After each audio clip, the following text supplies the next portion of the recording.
This is Democracy Now!, democracynow.org, The War and Peace Report. I'm Amy Goodman. We begin today's show on the Korean Peninsula, one day after President Trump canceled plans for a June 12th summit with North Korean leader Kim Jong-un. Earlier today, a top official in North Korea's foreign ministry said Kim Jong-un is still willing to meet with Trump at any time, saying the cancellation of the summit was extremely regrettable. In a letter to Kim Jong-un, President Trump cited Kim's tremendous anger and open hostility in recent comments as his reason for canceling the talks. Trump went on to write, "You talk about nuclear capabilities, but ours are so massive and powerful, I pray to God they will never have to be used."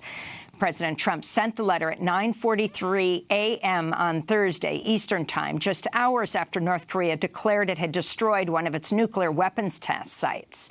According to a report from NBC, the decision was made so abruptly the Trump administration did not have time to notify congressional leaders or foreign allies, including South Korean President Moon Jae-in, who had just been in Washington. NBC reports Secretary of State Mike Pompeo has privately blamed National Security Advisor John Bolton for torpedoing the talks. North Korea first threatened to pull out of the talks after Bolton said the U.S. should use the Libyan model for denuclearization. In 2003, Libya negotiated sanctions relief from the United States in exchange for announcing its nuclear program and welcoming international inspectors to verify the dismantlement. 8 years later, the U.S. and other nations attacked Libya, toppling and killing Libyan leader Muammar Gaddafi. Vice President Mike Pence and President Trump have also talked about the Libyan model in recent weeks. On Thursday, President Trump warned the U.S. military is ready to act if North Korea should take any foolish acts. I've spoken to General Mattis and the Joint Chiefs of Staff and our military, which is by far the most powerful anywhere in the world, that has been greatly enhanced recently, as you all know, is ready if necessary. Likewise, I have spoken to South Korea and Japan, and they are not only ready should foolish or reckless acts be taken by North Korea, but they are willing to shoulder much of the cost of any financial burden, any of the costs associated by the United States in operations if such an unfortunate situation is forced upon us. We're joined now by two guests. From Seoul, South Korea, Christine Ahn, founder and international coordinator of Women Cross DMZ, global movement of women mobilizing to end the Korean War. And in Washington, D.C., we're joined by investigative journalist Tim Shurak, who grew up in Tokyo and Seoul and has been writing about the U.S. role in Korea since the late 70s, a correspondent for The Nation and the Korea Center for Investigative Journalism in Seoul. But let's go to Seoul first. Christine Ahn, talk about your reaction and the reaction in South Korea right now to President Trump canceling the summit. Hi, Amy. It's quite a time to be in South Korea. As you know, I have been leading a delegation, Women Cross DMZ, along with the Nobel Women's Initiative, 30 women peace activists from 16 countries, including Russia, China, Mongolia, Japan, Guam, Hawaii. We've come from all around the world. There's a huge delegation from the United States to be here in South Korea at this historic juncture since the Panmunjom Declaration leading up to the June 12th summit. And so we're here to support the Korea peace process, and it was quite devastating news to learn last night that, Moon Jae-in basically was notified that this letter had been sent to North Korea. And it is it started out very sad. I mean, a lot of tears were shed. We've been spending several days with the South Korean women. We're organizing another women's peace walk along the DMZ tomorrow. And, 80 million hearts are broken across the Korean peninsula. The Korean people, we know Moon Jae-in has about 85% support rate in South Korea. The people, are very heartened by the gestures of peace and diplomacy by the two Korean leaders. And so to suddenly kind of pull the carpet that way, I just came from a candlelight vigil in Gwanghwamun Square. And, you know, a lot of the speakers at the demonstration were angry. I mean, you know, it's basically throwing sand in the gears of a train that is already in motion. So I would say that, you know, that's the upside to this, is that we know that the Panmunjom Declaration is a bold agreement. It is a sweeping agreement. And since the joint war drills between the U.S. and South Korea will come to an end, that we've heard that the inter-Korean peace talks will resume. But, you know, this train has left the station. It's the people of North and South Korea want very much peace to prevail on the Korean Peninsula. And I think that's our role as the international community, especially from the United States, is to support them in this critical hour. Last week, President Trump said North Korean leader Kim Jong-un could suffer the same fate as former Libyan leader Muammar Gaddafi if he refuses to give up his nuclear weapons. The model, if you look at that model with Gaddafi, that was a total decimation. We went in there to beat him. Now, that model would take place if we don't make a deal, most likely. But if we make a deal, I think Kim Jong-un is going to be very, very happy. So that was President Trump. Let's bring Tim Shurock into this discussion. Who do you feel is to blame for the cancellation of the summit? Do you think it could possibly move forward?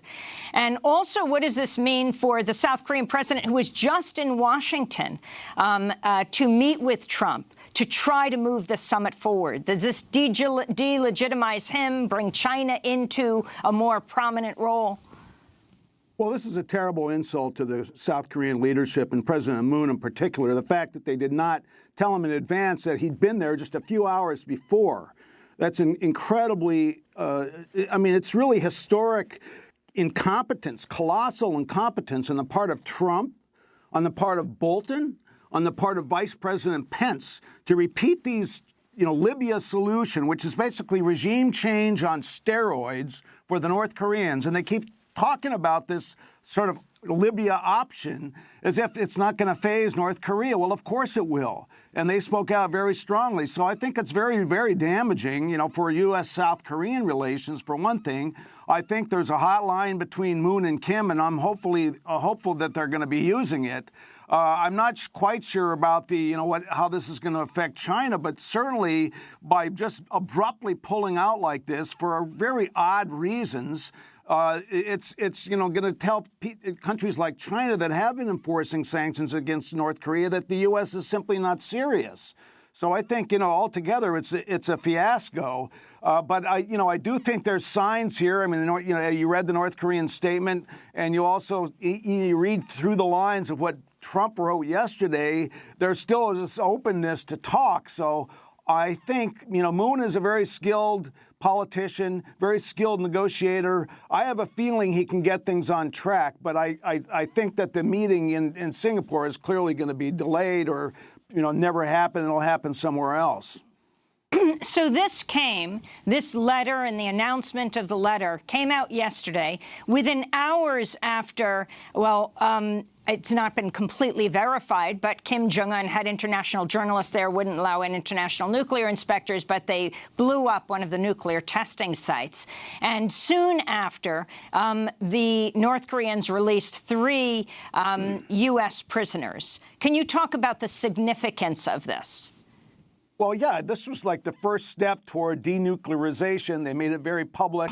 They had all kinds of reporters there from South Korea, Japan, the United States. You know, CBS and CNN were there. And so, you know, this is a signal that they're beginning this process. And the fact that, you know, the disinvitation to meet came almost at exactly the same time as this was happening was, you know, at least you could say it's quite ironic, isn't it? Or but most significantly, right after both of those actions took place on the part of North Korea, preparing for the summit. Exactly. And, you know, before all this blew up in Trump's face, the North Koreans had unilaterally stopped their tests, you know, nuclear tests and missile tests. They, as you said, they'd closed the test site. They released these people. And they had also said they're not opposed to normal military exercises, meaning that without strategic bombers and without strategic aircraft carriers. What did the U.S. do? It tried to bring in B-52s for these exercises. North Korea called them on it, and they withdrew the B-52s. But it shows that this hostile policy that the North Koreans keep talking about, years and years of talking about, they will negotiate if the U.S. removes its hostile policy. Well, that hostile policy has yet to change. And we see it with Bolton, we see it with Pence. And the fact that Pompeo, the Secretary of State, actually told NBC News and other news outlets that he thought Bolton was responsible for this collapse. And it was Bolton who engineered this, withdrawal from the talks is very, very significant. And so I think, Pompeo and probably in the CIA, which he just left, are going to try to put the pieces together again. Christine Ahn, you said you are headed to the demilitarized zone with a group of women. Explain. Well, 3 years ago, as you know, Amy, I helped lead a delegation of 30 women activists, including Gloria Steinem and some Nobel Peace Laureates, Medea Benjamin, Ann Wright, and others, across the demilitarized zone from North Korea to South Korea, calling for a peace treaty to end the Korean War, the reunion of families and women's leadership in the peace-building process. And 3 years later, this is also a significant year. Then was the 70th anniversary of Korea's division. This is the 70th anniversary of the creation of two separate states. May 24th is International Women's Day for Peace and Disarmament, and we're in a critical window right now. And so we wanted to bring to the world's attention that not only do the people of the Korean Peninsula want peace, women support the peace process. We are calling for our inclusion in the peace process. We know that when women's groups are involved in a peace process, that there actually leads to a peace agreement. And when we help draft it, it leads to a far more durable and sustainable one. So here we are. We actually met with the U.S. Embassy this morning before we held a protest outside of the embassy. But, we're here in the service. We're here to help all sides between the DPRK and the U.S. Try to come to some understanding, because clearly we know that there is within the Trump administration tremendous fissures. On the one hand, you have the Bolton and the Pence hardliners that want to derail the process, and then you have the Pompeos on the other side. And, clearly this round that they won, but the message that we got from the U.S. Embassy is, we see that we want very much for there to be talks. And so there's a part of me that we know that Trump is very unhinged, and he makes very wild remarks and tweets. But Mike Pence is very calculated. So there must have been a reason that he brought up the Bolton statement. The Bolton statement again about Libya. And I think that probably is because they're not prepared, because they still don't have a U.S. ambassador to South Korea. They're just, we know just from the last year of having Rex Tillerson completely decimate the State Department, they don't have an adequate diplomatic corps. And so I think that the way that they have spun it is, North Korea is not responding to our, calls, that they are the ones that, reneged on their part of the deal. And as Tim so astutely pointed out, all these things have taken place that definitely is not preparing the table for peace talks. So, Tim Shurock, the issue of Mike Pence, the vice president, reiterating what John Bolton said about the Libyan model. Again, if people remember, after the denuclearization deal, U.S. allies attacked Libya, and Muammar Gaddafi was not only overthrown, he was murdered in the streets of Libya by U.S.-backed rebels. This history with Mike Pence, the vice president, and North Korea, can you talk about that?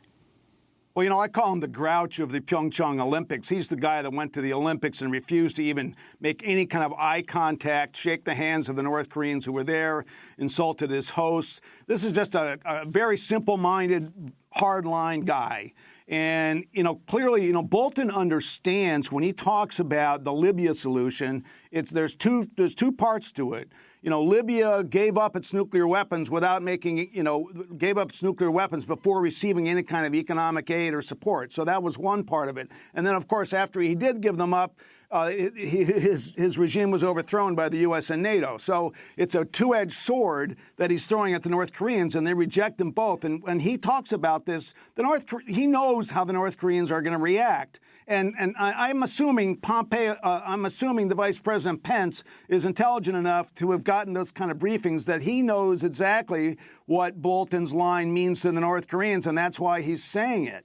I mean, this is what I mean by colossal incompetence. I mean, you can't have these people saying these kinds of things and expect the North Koreans to just respond in a friendly way. Well, colossal incompetence or extremely deliberate sabotaging of this.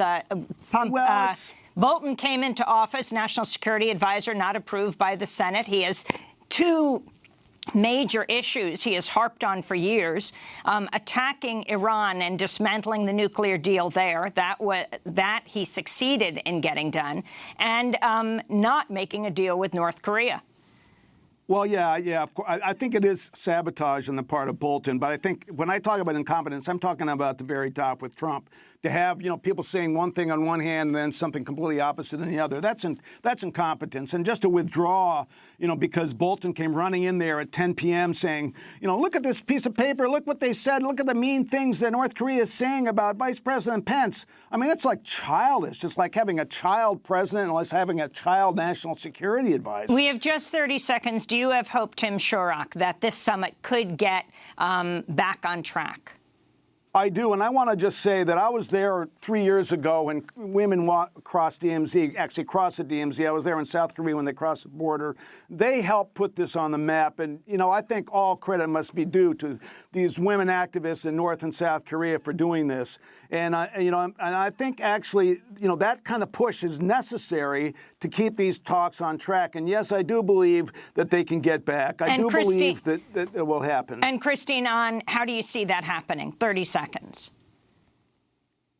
It takes a global movement. Let's not forget the Korean War was an international conflict. 24 countries participated in this war.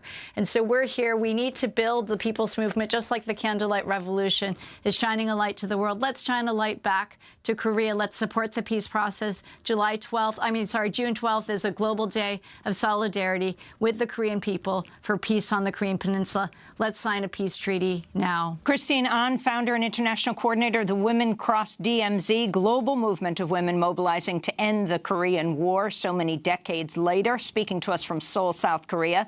And Tim Shurock, Washington-based investigative journalist. We'll link to your piece in The Nation, a reporter for The Nation and the Korea Center for Investigative Journalism in Seoul.